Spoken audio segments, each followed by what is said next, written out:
ஆசைப்பட்ட எல்லாத்தையும் காசிருந்தா வாங்கலாம்.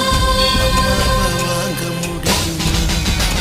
நீயும் அம்மாவை வாங்க முடியும்.